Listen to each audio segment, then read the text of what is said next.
Okay, ayun. So, hello mga boss. Magandang araw sa inyo and welcome back again na naman sa ating channel at sa panibagong video tutorial na naman. So, nakapag-vlog ulit tayo. Makapagbahagi na naman tayo ng konting kaalaman patungkol dito sa ating Raider FI, especially sa mga beginner at wala pang motor, no? Maraming salamat nga pala sa inyo mga boss sa patuloy na suporta nyo sa ating TikTok channel. At ayun, maraming salamat sa inyo. And maisingit ko nga lang pala mga boss sa nagtatanong. Meron kasi nagtatanong mga boss kung saan ko ba daw galing yung mga tinuturo ko at kung ano nga ba daw yung mga basihan ko sa mga tinuturo ko. So ako kasi mga boss, konting background lang tayo sa sarili natin, no? Gumraduate kasi ako ng BSIT or Bachelor of Science in Industrial Technology, major in automotive. Yun. So para magkaroon lang kayo ng konting background sa tinapos natin, no? 4 years mga boss, 4 years sa college. And napakaraming subjects niyan, ano? May physics yan, may chemistry yan, meron din yan research, thesis, may mga math din yan, math word, trigo, algebra. So napakarami mga boss, basta yung lahat ng pinag-aralan sa college sinishare natin. And then pagka-graduate ko nga pala ng college, nagtrabaho agad tayo sa isang car company, no? Sa sikat na car company which is Honda Cars Pampanga. Ayun. Then nag-decide ako na umalis doon, lumipat ako sa small shop sa Talyar, ganun, para ma-enhance pa yung ating skills bilang isang automotive or auto technician. Ayan, at napakainit nga pala ngayon, no? So para maniwala kayo mga boss, dala-dala ko nga pala yung ID ko dito.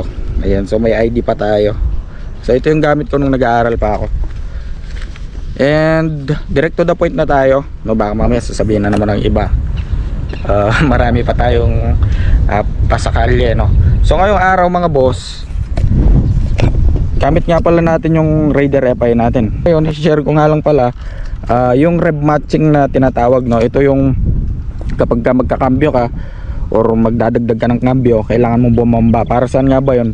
So yung rev matching mga boss, isa itong paraan, no, para smooth yung pasok natin sa transmission. For example, from first gear magsi second gear tayo, then kailangan natin bumomba. So mararamdaman mo naman yun mga boss kapag hindi ka bumomba at kapag bumomba ka na magkakambyo ka.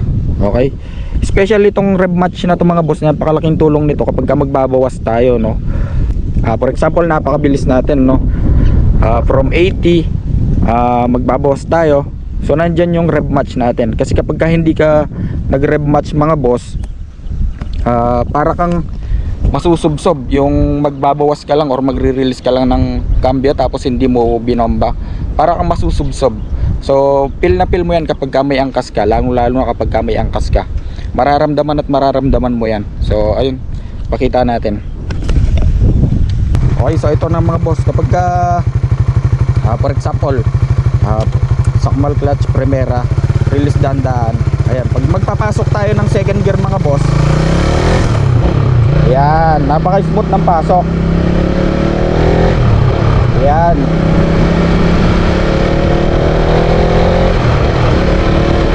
So ayan mga boss, napaka-smooth ng pasok kapag mag-gear tayo, no? Yun yung tinatawag na rev matching. So pabalik naman. So for example, tatakbo tayo ng mabilis and magre-release tayo or magbabawas tayo.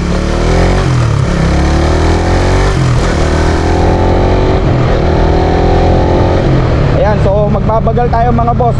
Kapag ka walang rev match, ganito. Ayun, para kang masusubsob. Ayan. Ayan. So yun yung sinasabi ko mga boss, kapag ka walang rev match. Unlike kapag ka merong rev match. So subukan natin, no? Kapag ka may rev match tayo.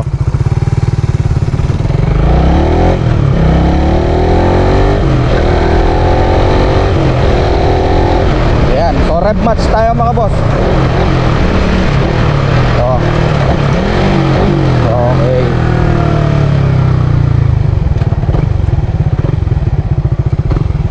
So napaka-smooth ng release natin kapag magre-rev match tayo.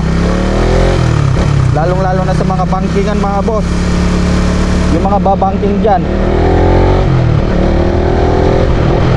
So isa pa, from 4th gear bomba release. Ayan. So paghahandaan mo na agad yung momentum ng makina kasi bigla siyang bababa kasi nga nagre-release ka mga boss. So yun lang yung rev match natin mga boss. Napakalaking tulong nito at napakaraming gamit nito, no, sa lahat ng sitwasyon ng daanan. Uphill, downhill, cornering, ayun, basta napakarami kapag ka nasanayan mo to or na-master mo yung rev matching, masarap din siyang gamitin. Yung so bali hanggang dito na lang mga boss, sana may natutunan kayo at ako nagustuhan yung video na to, pa-click na lang ng follow button, pa-heart na rin at saka pa-share. So thank you mga boss.